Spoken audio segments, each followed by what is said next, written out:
Hello everybody, video here for you today. This is the no cap recap of the Curse of Oak Island, season 12, episode 19, called Barreling Forward. Originally aired April 8th, 2025.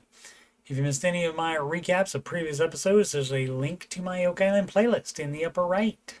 Let's get into it. Doo doo doo doo. Previously, on the Curse of Oak Island, people have been looking for an incredible treasure for 230 years. The RP2 caisson continues to be oscillated into the Shaft 6 location of the Money Pit area. Shaft 6 was built 18 feet from the original Money Pit shaft in an attempt to circumvent the flood tunnels. Once under the level of two believed wooden boxes in the Money Pit shaft, a tunnel to it was dug, but water remained undefeated, a streak that still continues to these current episodes, as the tunnel flooded 1 foot away from the original Money Pit shaft. Sometime later, the original shaft cribbing and contents collapsed. Gary Metal detects spoils and finds another piece of iron strapping.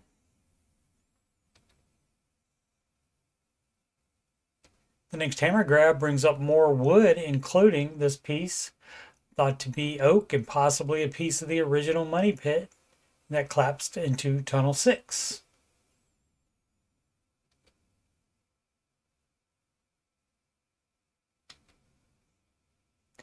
In the northern bog above the triangle-shaped swamp, the team is continuing to uncover a continuously growing stone path. It joins the one found years ago that goes up the eastern side of the swamp as an extension of the stone road in the southeastern corner. Close to the path, the team found this brick and slate vault. Katja finds another plank in the spoils. Tom's father, Fred Nolan, searched for over 50 years, with most of his time spent investigating the swamp, and he found a lot of stakes, but not the paved area, the stone road, any of the path, or the vault. He did not have the advantages of the same technology and budget that the Laguna team does. Rick arrives and finds another stake.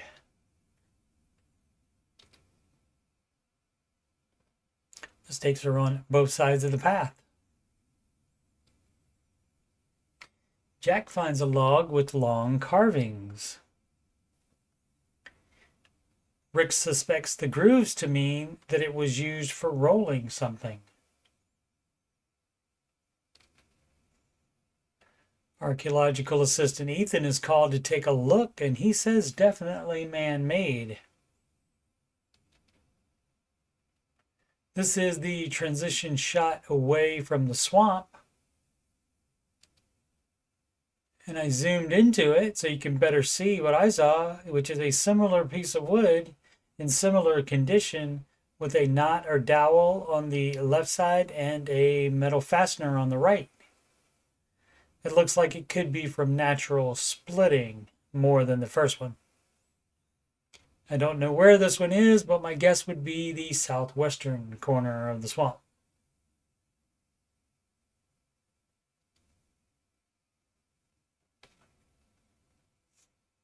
Also interesting is this shot I found from season 9, episode 13 during my research for a Looks Back and Ahead video. Rick and Tom found possible evidence of the dam noted on the Xena Halpern map, but would need a different permit to dig deeper. I'm including it here because I noticed what looks like stones under the water, which I drew around in red. I think this is slightly more north than they are standing in this episode, though. Back to this episode, the segment on Lot 5 was apparently filmed later in the year based on what the archaeological team is wearing. It will probably be years before they are done with Lot 5. Fiona finds what she thinks might be a wharf pin that seems older because there is less corrosion.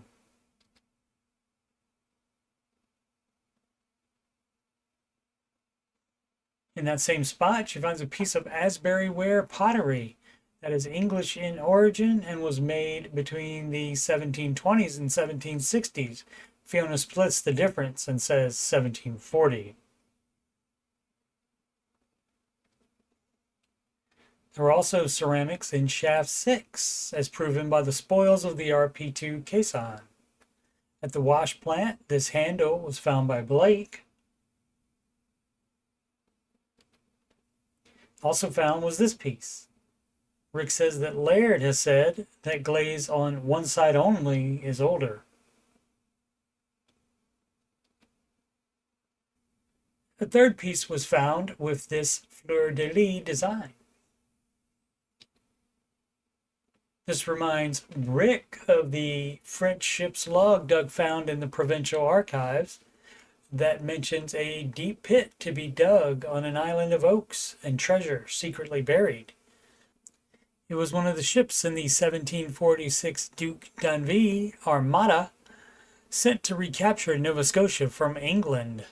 The Duke was a member of the Rochefoucauld family mentioned on the Zena Halpern map. The mission failed due to violent seas and disease.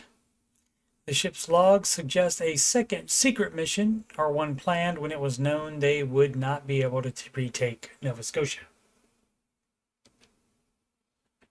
In 2018, on Lot 21, Gary found this military cap badge on Lot 21, also with a fleur-de-lis design.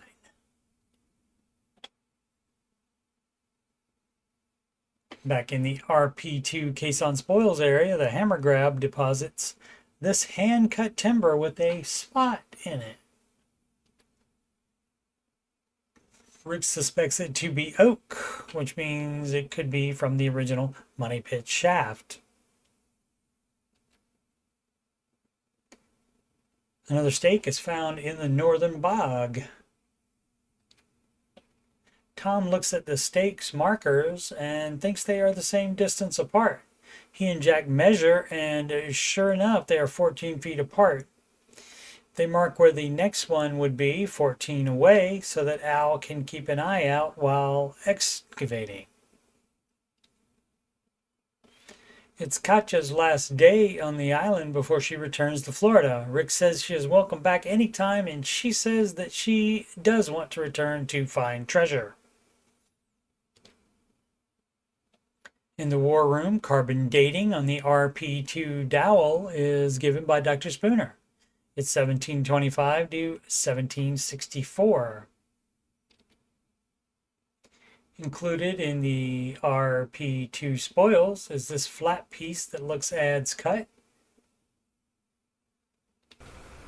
The final piece brought up from the RP2 caisson is this barrel stave. The caisson apparently drills through the bottom of the shaft or a tunnel, and the hammer grab begins bringing up in situ material. Rick calls an end to RP2, but says that all the wood found confirms the collapse narrative for him. So his next move would be further along the tunnel path away from shaft 6 and closer to the original money pit shaft.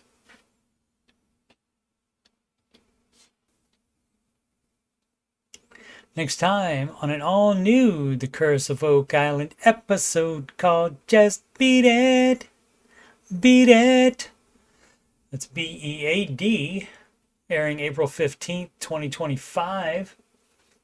As new research identifies who may have been behind the Oak Island mystery, the Laginas and their team are stunned by what they find in the money pit area. And on April 22nd, 2025, the new episode is called The Solution. New ground-penetrating radar uncovers evidence of more structures in the swamp, and as winter approaches, the team puts a daring plan together to get into the Solution Channel for the first time.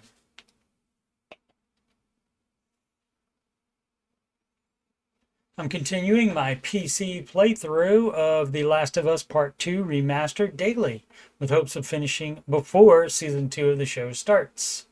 Worlds collide because Robert Clotworthy, who narrates The Curse of Oak Island and a bunch of other History Channel shows, voiced Seth in the game, and he has many other voiceover and acting credits. IMDb says another actor is playing Seth in the TV series, though. And I'll, of course, be continuing the Curse of Oak Island recaps as new episodes air late Tuesday nights. I'll also continue Season 8 Retro No Cap recaps. All the other seasons and episodes are done, and they're in that Oak Island playlist. I'm also slowly doing Retro No Cap recaps of Seasons 2 through 4 of The Secret of Skinwalker Ranch. Seasons 1 and 5, as well as the first 5 episodes of Season 2, are done and are in that Skinwalker Ranch playlist. The Secret of Skinwalker Ranch Season 6 begins airing in June 2025. Thanks so much for watching. Please subscribe, like, and comment. Sempre avanti.